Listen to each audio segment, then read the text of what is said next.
पति पत्नी में झगड़ा ज्यादा होता हो वह माता पार्वती की उपासना करें। जिनके घरों में कलह ज्यादा होता हो माता पार्वती की उपासना उनको करनी चाहिए। उनका दाम्पत्य जीवन फिर सुखमय व्यतीत होता है।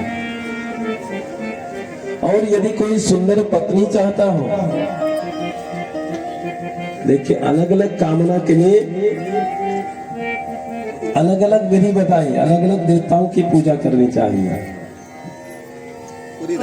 सुंदर पत्नी चाहता हो उसको उर्वशी की उपासना करनी चाहिए। और कोई कहता है महाराज हमें विधायक बनना है, नेता बनना है, उसे जो है मनु की उपासना उसको करनी चाहिए। राजनीति क्षेत्र में मनु की उपासना के लिए राजपद वह प्राप्त करा देते हैं। एक एक उपासना से अलग अलग देवताओं की पूजा बताई है। जो सुंदर बनना चाहता हो उसे गंधर्वों की उपासना करनी चाहिए। सुंदर तो सभी बनना चाहते हैं, तो उसे गंधर्वों की उपासना उसे करनी चाहिए।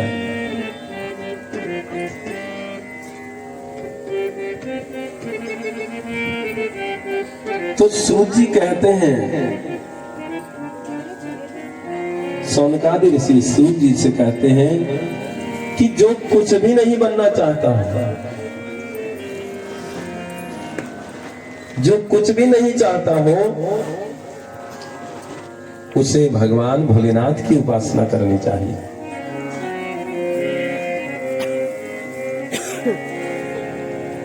तो जब हमें कुछ चाहिए ही नहीं फिर उपासना क्यों?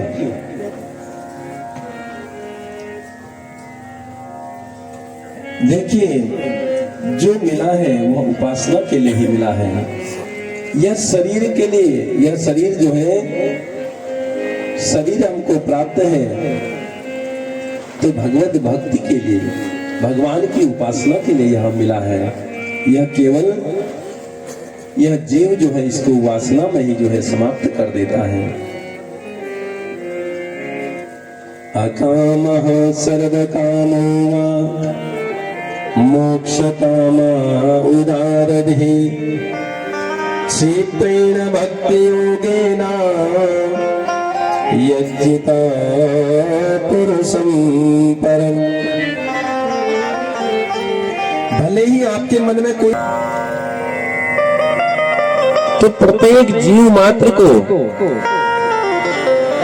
जो है भगवान की उपासना करनी चाहिए।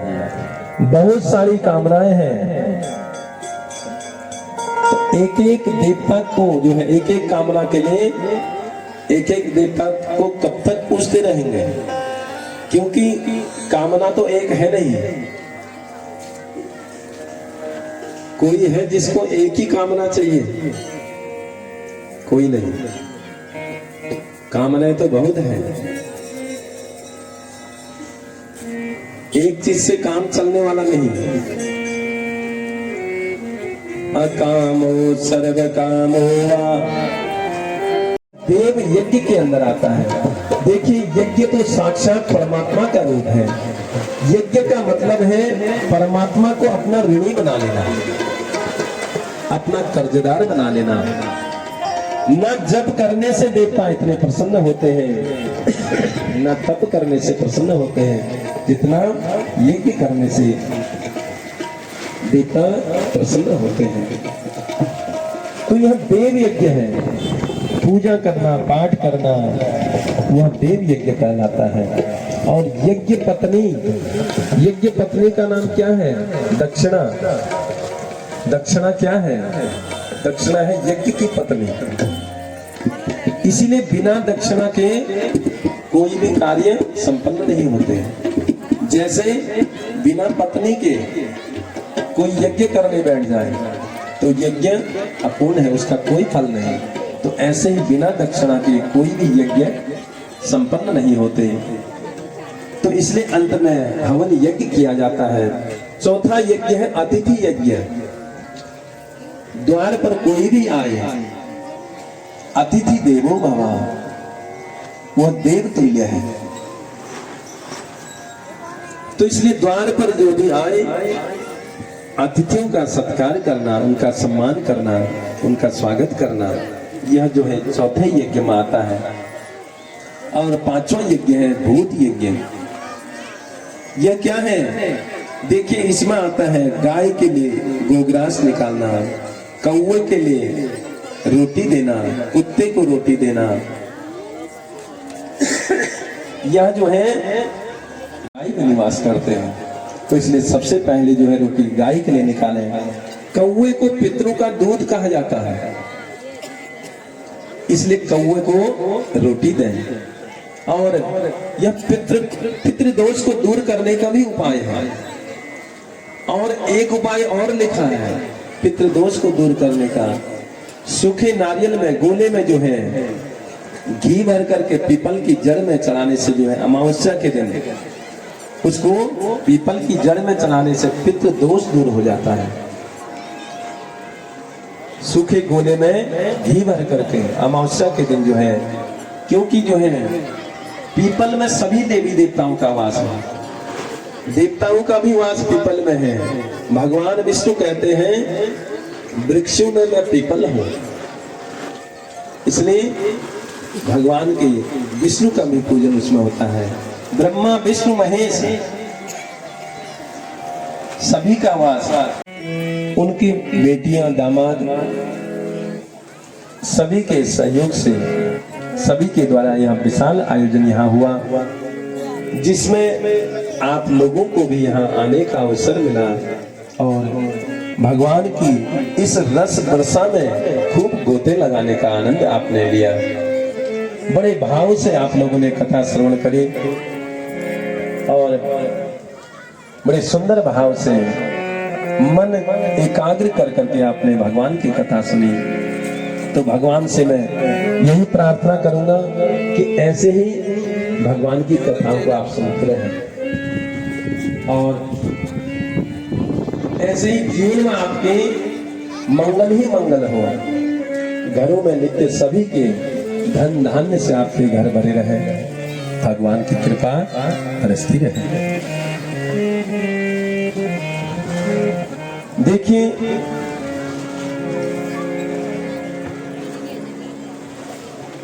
भगवान की कृपा से ही यह सब होता है। और मैं सभी लोगों का यहाँ पर देखिए, जिन लोगों ने इस कथा में सहयोग किया, सभी ने देखिए, सहयोग तो आयोजक एक ही होते हैं। मैंने पहले भी निवेदन आपसे किया, करने वाला भी एक और कहने वाला भी एक, लेकिन सुनने वाले अनेक। तो सभी को उसका फल मिलता है, क्योंकि श्रोता का होना, बिना श्रोता के वक्ता क्या करेगा। तो इसलिए समस्त भक्तों के द्वारा, जो हमारे यजमान परिवार के द्वारा यहाँ पर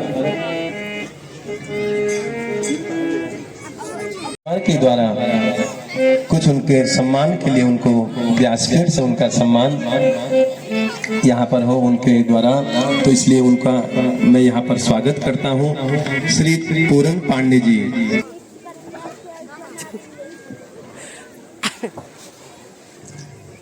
परिवार सपत्नी, आप बहुत बहुत सम्मान आपका, भगवान भोलेनाथ का आशीर्वाद आपके ऊपर बना रहे। श्री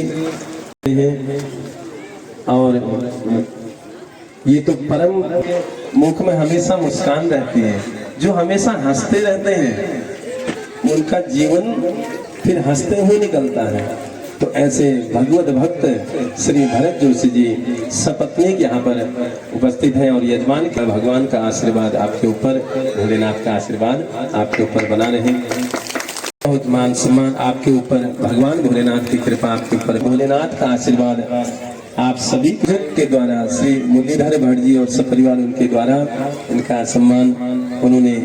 देखिए, जीवन में ऐसी बाधाएं चलती रहती हैं, तो कहीं कभी कुछ ऐसा चलता ही रहता है। ये तो गृहस्थ जीवन में ये सब लगे रहते हैं। ये तो भगवान के परम भक्त हैं और इनकी श्रीमती जी उनसे भी अधिक है और खूब सेवा इन्होंने हमारी करी है। यहाँ पर सभी ब्राह्मणों को खूब जो है खूब इन्होंने सेवा करी और हंसते हुए। देखिए कभी क्या होता है, लेकिन आयोजक कोई है, रहने की व्यवस्था खाने सभी चीज की व्यवस्था इन्होंने यहाँ पर रहने के चाय पानी की भी व्यवस्था आगे पीछे टाइम से आकर के पूछ करके मेरा निवास भी वहीं पर। आशीर्वाद इनके ऊपर भगवान सदैव कृपा करें और बड़े भगवान के भक्त परम भक्त हैं और भोलेनाथ के जिसको कहते हैं सरल भक्त हैं। सरलता की कथा मैंने आप श्री हीरा वल्लभ कवटवाल जी का मैं बहुत व्यास। सारी सब्जी बना काट के रखना, सफाई करना, ब्राह्मणों की सेवा करना, पूरे 11 दिन देखिए सेवा का फल सबसे ज्यादा है। तो संदीप जोशी जी, मैं भगवान से खूब आपका भविष्य उज्जवल हो और आपकी मनोकामना पूर्ण हो और अन्य कार्य साफ सफाई यहाँ सब कार्य के लिए इन्होंने पूर्ण सहयोग दिया। भगवान आपकी मनोकामना पूर्ण करें। भगवान भोलेनाथ का आशीर्वाद किया। जहाँ पर बैठ करके कथा हो रही है तो यह नीरज जोशी जी उनकी माता जी यहाँ पर आई हुई हैं। देखिए भगवान की कृपा है। ऐसे यज्ञों के लिए यहाँ पर खेत बोया हुआ था और उन्होंने कहा कि कोई नहीं, भगवान की कथा हो रही है, इससे बढ़कर अन्न धन तो भगवान कितना मुझे दे देंगे, क्योंकि वह तो अवघा महाराज जी साइकिल से यहाँ से नेपाल भी साइकिल से ही जाते हैं। पूरे भारत की यात्रा ये साइकिल से करते हैं। तो अभी नेपाल से आ रहे हैं सीधे साइकिल से। तो ये नेपाल से यहाँ पहुंचे हैं। नेपाल में क्या है, पशुपतिनाथ। बोले पशुपतिनाथ भगवान मंडल जो यहाँ का है, मैं उनको यहाँ पर आमंत्रित करूंगा। आप उसमें से जो भी मुख्य हैं आप आएंगे और इन्होंने ये समस्त भगवान भोलेनाथ के मंदिर में साफ सफाई और यहाँ के जितने भी साल भर में जो भी पर्वों में यहाँ पर आयोजन होते हैं तो उसमें इनका पूर्ण सहयोग यहाँ पर रहता है। साफ सफाई से लेकर के भगवान का श्रृंगार करना, नित्य भजन कीर्तन और यहाँ की व्यवस्था करना। तो भगवान भोलेनाथ का आशीर्वाद इनके ऊपर ऐसे ही बना रहे और इनके टीम में खूब और शामिल हो। ऐसा भव्य एक बार ऐसा हो कि ये खुद ही जो है ऐसी टीम बन जाए, खुद जो है हर कार्य को करने में समर्थ हो। ऐसी शक्ति भगवान भोलेनाथ इनको दें। ऐसे रहना तो एक क्लोजअप ले लेता हूँ, पहचाने नहीं जा रहे हैं। हाँ, दीपा नहीं दिख रही, दीपा और कमला।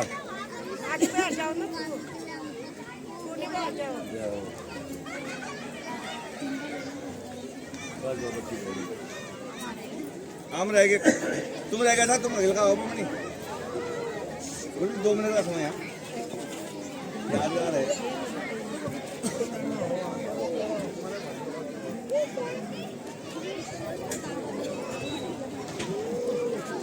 फोटो भी तो खींचा, फोटो तुम खींच दो। ये इन्होंने ये जो है इनका मन है कि भगवान की कथाएं होती रहें और जा करके गांव में डमरू बजाते हैं और भगवान भोलेनाथ का आशीर्वाद इनके ऊपर बना रहे।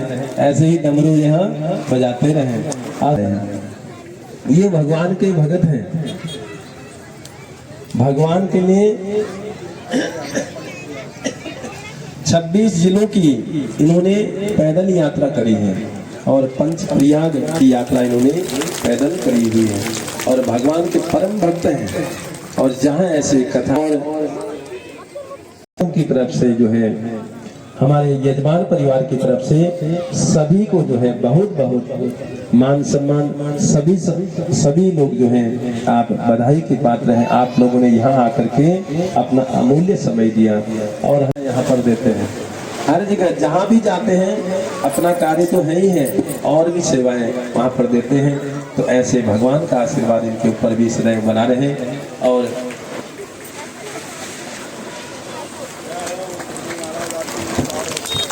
ओम भद्रं कर्णेभिः शृणुयाम देवा भद्रं पश्येम चतुर्जत्राः स्थिरैरङ्गैः सस्तनो भृगणेमहि देवहितं जदायुः। और ब्रह्म आचार्य जी जो हैं मेरे छोटे भ्राता हैं कुलदीप उपाध्याय, जिन्होंने सुंदर वेद मंत्रों के द्वारा यहाँ पर बड़े सुंदर विधिवत ढंग से यहाँ पर अनुष्ठान किया। देखिए, यज्ञ कथा प्रवचन अलग चीज है, और यज्ञ के बाद, यज्ञ से पहले जो जड़ है वह कर्मकांड है, जहाँ पर सभी देवी देवताओं का विधिवत इन्होंने पूजन किया। प्रातःकाल हमारे जो उपव्यास हैं कमलेश पांडे जी, जिन्होंने यहाँ पर मूल पाठ का वचन किया, और साथ में मेरे सहयोगी सुभट जी जो है, और तबले में हमारे शुभम नैनवाल जी जो तबला वादक हैं। इस कथा को सुंदर बनाया अपने संगीत के माध्यम से इन्होंने। आयोजक हैं श्री मुरलीधर भट्ट जी और उनके समस्त भाइयों के द्वारा, उनके समस्त परिवार के द्वारा जो यह विशाल आयोजन यहाँ पर किया गया है। और मैं भगवान से प्रार्थना करूंगा, यजमान परिवार और उनकी बेटी दामाद आदि जिन्होंने इस यज्ञ को सफल बनाने में पूर्ण, पैसे का ही सहयोग नहीं होता, सहयोग आप कथा सुनने यहाँ आए, ये पूर्ण सहयोग आपने किया। और देखिए, दान की महिमा बहुत बताई, तो दान तो हर प्रकार का दान है, सहयोग करना वो भी दान है। तो इसलिए अब मैं ज्यादा समय नहीं लेते हुए अपनी वाणी को मैं यहीं पर विराम लूंगा। आप लोगों ने मुझे इस लायक समझा कि मुझे आप लोगों ने यहाँ पर भाव से, बड़ी भक्ति भाव से कथा श्रवण करी, और आपके बीच में इन 10 दिनों के अंदर जो कोई भी, देखिए वाणी ही तारक होती है और वाणी ही मारक होती है। कभी कोई शब्द ऐसा निकल गया हो अपना भाई समझकर, अपना सगा संबंधी समझ करके मुझे क्षमा का दान करेंगे, और कोई ऐसा शब्द निकल गया हो उसके लिए मुझे क्षमा का दान देंगे, और कोई बुरे शब्द ऐसे निकले हों और मुझे सब लोग क्षमा करेंगे। और अपनी कामना जो भी आप अपने पास, देखिए धन जैसे नाम सो नाम अनुरूप मुरलीधर भट्ट जी को मैं पहले नमन करनू, प्रणाम करनू। 10 दिन हमारे पेटी में रात के भजन को आज भंडारे व्यवस्थित भंडारे की मैं समझू ब्याजूगर आदेश दूं। मैं पहाड़ी में बेड़ू पाको बारू मासा और नरण का पलता को चेता, तो मैं ब्याजू आज्ञा करूं। बेड़ू पाको बारू मासा चेता मेरी चला, नरण का पलता को चेता मेरी चला, छोटा गाँव दो शिवपुरा, मोटा दो मैं शिवपुरा, नरण सूप भगवान तोर मैं मेरी चला, नरण सूप भगवान तोर मैं मेरी चला, देवता को बारू मासा, देवता को बारू मासा, नरण का पल पाको चला मेरी चला, नरण का पल पाको चला मेरी चला। हमारा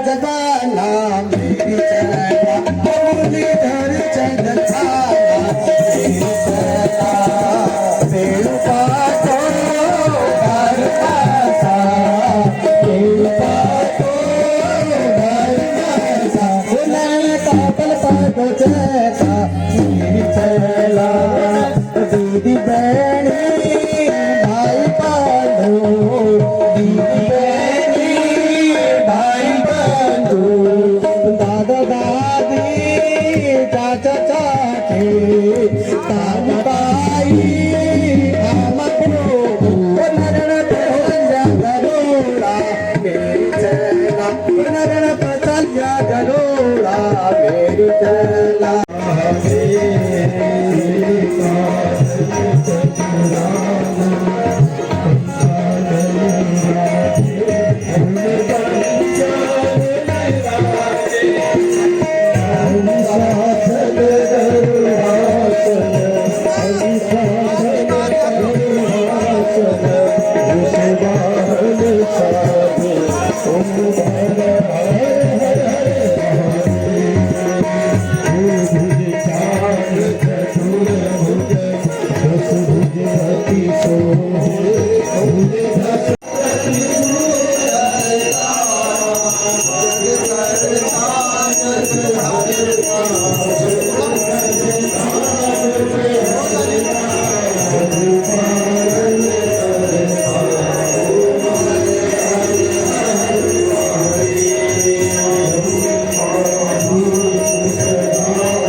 एकदन्ताय विद्महे वक्रतुण्डाय धीमहि तन्नो दन्ते प्रचोदयात् ओम नारायणाय विद्महे वासुदेवाय धीमहि तन्नो विष्णुः प्रचोदयात् ओम तत्पुरुषाय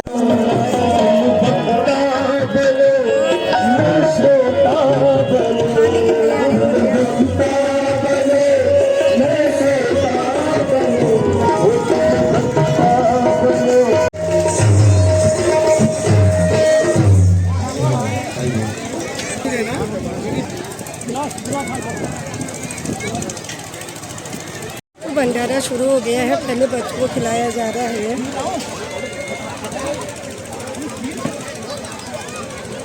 भीड़ भी ज़्यादा है भक्तों की।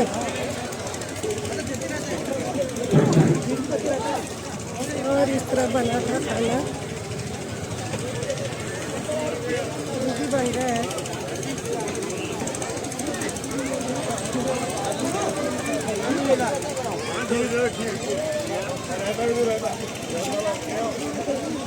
इस तरफ से महिलाएं भी बैठ गई है। खाओ खाओ। सेवा करते हुए महिलाएं भी काफ़ी सेवा कर रहे हैं, क्योंकि आजकल नारी शक्ति ज़्यादा है ना, नारी हर चीज़ में एक्टिव है।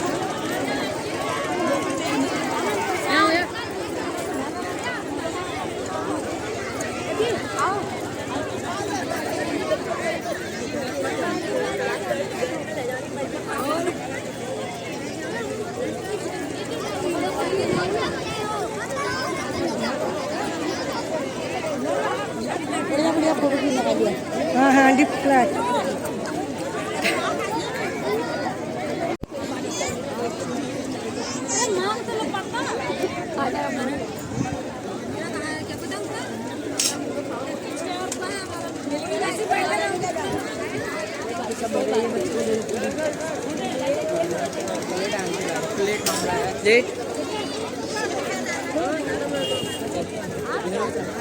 कैसा हो रहा खाना?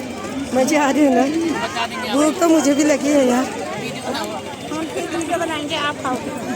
हाँ लास्ट में अभी तो आप लोग देख पाओगे, क्यों बुखार आ रखा है मुझे अब।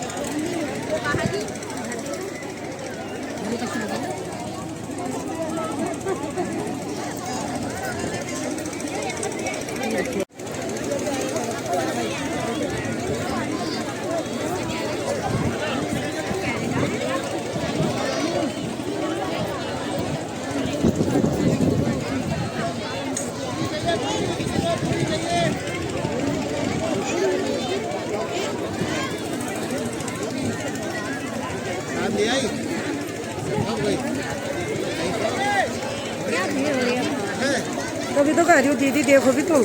हाँ फोटो क्या मैं वीडियो बना रही हूँ, तभी तो कह रही हूँ ये लोग ऐसे खा रहे हैं, इनको मेरी याद नहीं आ रही, मुझे भी तो लगी है भूख। ये अभी जाने वाली हूँ, अभी जा रही हूँ। आरती भी अभी जा रही है। फोकस में लेना तुम्हें मेरे साथ देखनी चाहिए ना। तुम्हें मेरी याद नहीं आई, आंटी भी खाएगी करके कल परसों से ना भूखी हूँ। बैठ जाओ, आप प्लेट लगाओ, मुझे खाना नहीं मिला अभी। सच में मुझे बुखार आ गया, कह रही गोली खा के अब गोली का असर भी कम हो गया। चलो कोई नहीं, खाओ अभी खाते, लास्ट में खाएंगे हम। करता धरता ठहरे, तुम चेल बटी ठहरे, पहले स्वागत तुम्हारा करना हुआ क्यों।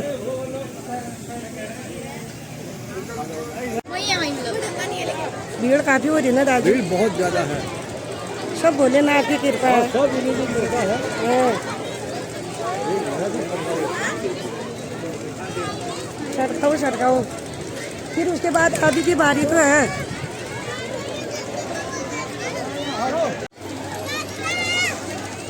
बहुत ही भीड़ हो रही है और सामने है भट्ट परिवार सारे खड़े, भैया लोग, पोखर लोग।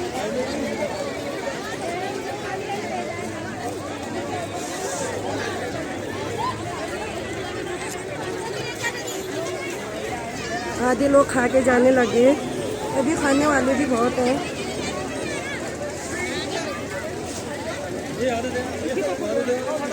नमस्कार नमस्कार। अरे सबके पापा खो गए इधर।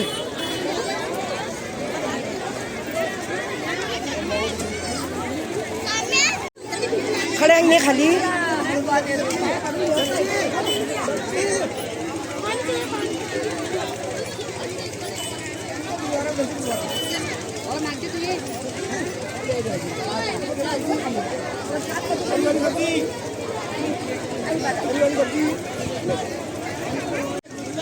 अब खाने वालों की संख्या कम होगी थोड़ा।